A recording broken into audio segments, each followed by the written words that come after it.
Buenos días, ingeniera y compañeros en general. Nosotros somos el grupo 9, integrados por mi persona, Andy Zapato Vilcabamán, Samuel Flores Martínez y Kenji Romero Canchanya. Y en esta oportunidad les vamos a presentar el ciclo de Wilson. El ciclo de Wilson, también llamado como ciclo supercontinental, fue propuesto por el destacado geofísico canadiense John Tuso Wilson en el año 1964. Wilson fue uno de los científicos más influyentes en el desarrollo de la teoría de la tectónica de placas, la cual revolucionó la comprensión sobre la dinámica interna de la Tierra. Antes, muchos geólogos no aceptaban la idea de que los continentes pudieran moverse, pero gracias a los estudios y observaciones, Wilson aportó evidencias que demostraron que la superficie terrestre estaba en constante movimiento. Uno de los ejemplos más claros es la distribución de fósiles similares en distintos continentes. Otro es la coincidencia de estructuras geológicas y cadenas montañosas. Wilson observó que las masas continentales no han permanecido fijas a lo largo del tiempo geológico, sino que se desplazan lentamente sobre el manto terrestre debido al movimiento de las placas tectónicas. Con base en esto, formuló su hipótesis del ciclo supercontinental, en la cual propuso que cada 400 a 500 millones de años aproximadamente, todos los continentes del planeta tienden a reunirse para formar un gigantesco supercontinente. Sin embargo, este supercontinente no permanece estable. Con el paso de los millones de años, las fuerzas internas de la Tierra provocan fracturas y desplazamientos que ocasionan su fragmentación, dando inicio a la formación de nuevos océanos y al comienzo de un nuevo ciclo geológico. Wilson también es reconocido por introducir conceptos fundamentales en la tectónica de placas, como los límites transformantes, que explican cómo dos placas pueden deslizarse una junto a otra sin crear ni destruir corteza terrestre, como ocurre en la falla de San Andrés, en California. Sus aportes fueron esenciales para unir las ideas de la deriva continental de Alfred Wegener con las observaciones sobre la expansión del fondo oceánico, lo que permitió construir una teoría unificada del comportamiento dinámico de la Tierra. Bueno, el proceso del ciclo de Wilson se divide en 6 fases. La primera fase es, como ya mencioné de antemano, es la unión de todas las masas de la Tierra que forman un supercontinente. Fase 2. Mar juvenil. Esta segunda fase es un punto clave en el proceso de apertura oceánica. También se le conoce como fase de mar juvenil, porque representa el momento en que un continente comienza literalmente a dividirse en dos y el mar comienza a ocupar el espacio entre las placas que se separan. Todo inicia cuando una fractura continental, que comenzó como un sistema de grietas o rift, progresa y se ensancha cada vez más. La corteza continental, al estirarse por la fuerza interna de la Tierra, se adelgaza y forma una depresión alargada. A medida que esta depresión se hunde, el agua marina comienza a ingresar, creando una especie de brazo de mar o un mar estrecho y alargado que penetra en el continente. En esta época, el fondo del mar comienza a cubrirse con sedimentos que provienen tanto del continente como de la actividad volcánica submarina. También se forman fallas normales y erupciones volcánicas basálticas que son típicas de los ambientes donde la corteza se separa. Un ejemplo perfecto de esta fase es el Mar Rojo, que está formado entre África y la península arábiga. En este lugar se puede observar cómo la corteza continental se está partiendo lentamente y el agua del océano Índico ya ha comenzado a ingresar, dando origen a un mar joven. En resumen, durante la fase 2, la fractura continental continúa expandiéndose. El agua del océano ingresa a la zona fracturada, se forma un mar estrecho y alargado y aparece una nueva corteza oceánica en el centro de la grieta. Océano joven en expansión. En la tercera fase, el océano evoluciona hasta lo que se conoce como el océano joven en expansión. Esto ocurre cuando la separación entre las placas continentales es tan grande que ya se ha formado una dorsal oceánica, es decir, una cadena montañosa submarina donde el magma asciende desde el manto creando una nueva corteza oceánica. A lo largo de esta dorsal, el material caliente del interior de la Tierra emerge, se solidifica y empuja los bordes de las placas hacia los lados. Este movimiento continuo hace que el océano se expanda progresivamente. La corteza oceánica recién formada es más delgada, más densa y mucho más joven que la continental. Y su temperatura más alta provoca una ligera elevación en la zona de la dorsal. A medida que pasa el tiempo, el océano se vuelve cada vez más ancho y profundo, y el intercambio de calor, sedimentos y actividad volcánica submarina se identifica. Este proceso es fundamental en la dinámica terrestre, porque es una de las principales formas que en la Tierra libera su energía interna. Un ejemplo actual de esta fase es el Océano Atlántico, que se formó hace millones de años cuando se separaron los continentes de América y África.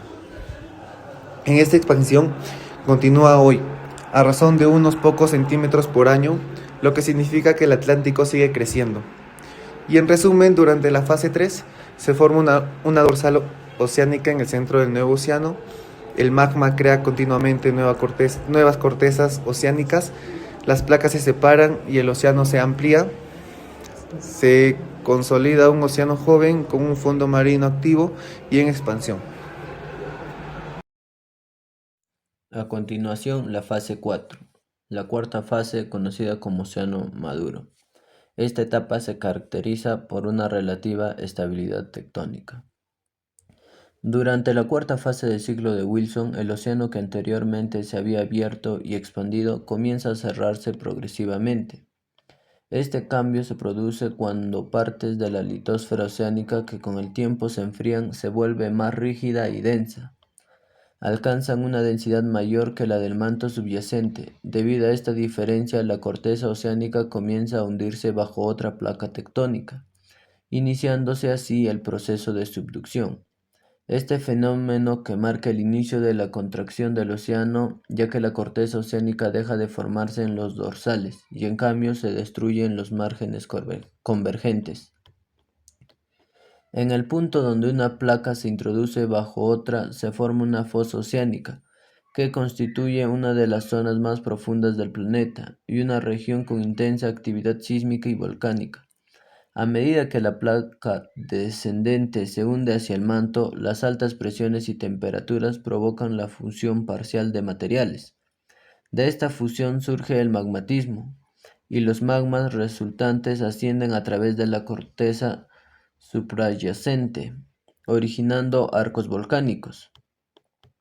Cuando la subducción ocurre entre dos placas tectónicas oceánicas, el resultado es un arco de islas volcánicas dispuestas en cadena, como ocurre actualmente en el Arco de las Marianas o en el Mar de Filipinas.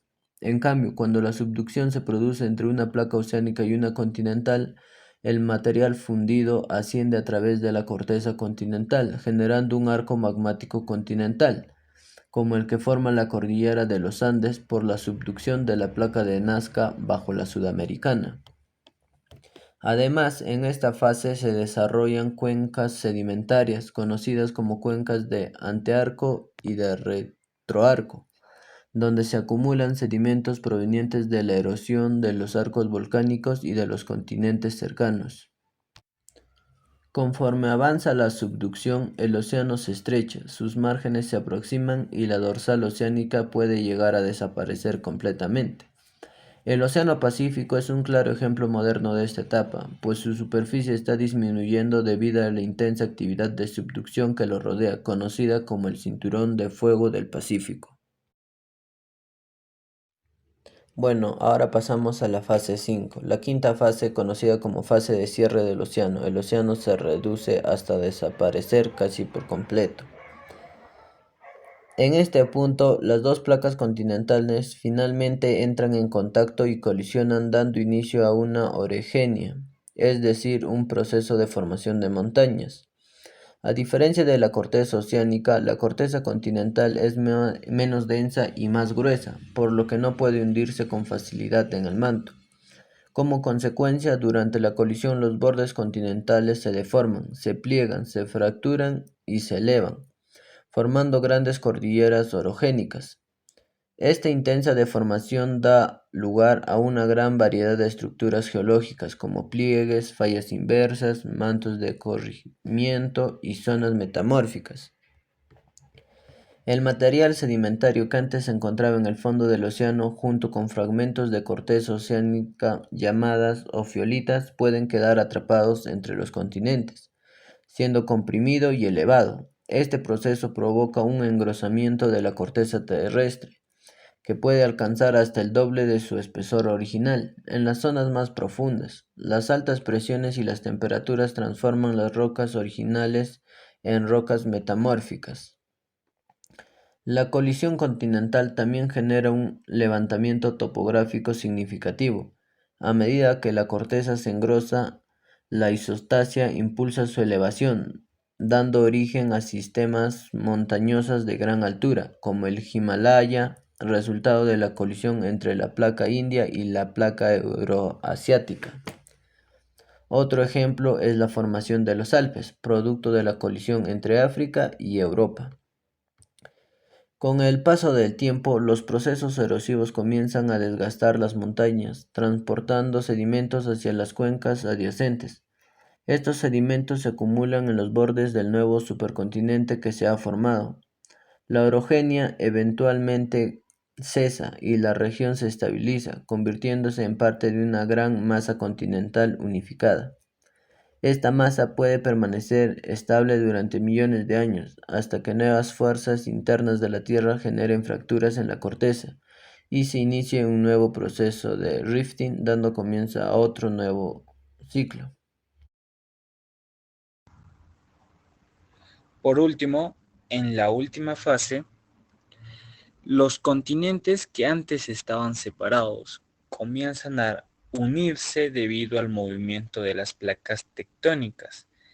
En esta etapa, el océano que los separaba empieza a cerrarse por los procesos de subducción, donde una placa oceánica se hunde bajo otra. Como resultado, se reduce el tamaño del océano y los bordes continentales entran en colisión. Cuando finalmente los continentes chocan, se forman grandes cordilleras y nuevas zonas montañosas debido a la intensa presión y deformación de la corteza terrestre. Este proceso culmina con la formación de un nuevo supercontinente, marcando el cierre completo del océano y el final del ciclo, pero también iniciando nuevamente el ciclo. Un dato muy interesante sobre estas fases es que hoy en día podemos ver cómo la Tierra está repitiendo el mismo proceso que formó los océanos hace millones de años. Por ejemplo, el Mar Rojo, que representa la fase 2 o Mar Juvenil, es en realidad un océano en formación. Las placas africanas y arábiga se están separando lentamente, unos 2 centímetros por año, y el agua del océano Índico ya ha comenzado a ingresar en esta fractura. Bajo sus aguas existe una dorsal submarina que está creando nueva certeza oceánica, lo que demuestra que el Mar Rojo es el bebé de un futuro océano. Si este proceso continúa durante millones de años, el Mar Rojo se convertirá en un océano completamente desarrollado, igual que el Océano Atlántico, que está en la fase 3. El Atlántico se formó hace unos 180 millones de años, cuando América se separó de África, y aún hoy sigue ensanchándose unos 2.5 centímetros por año.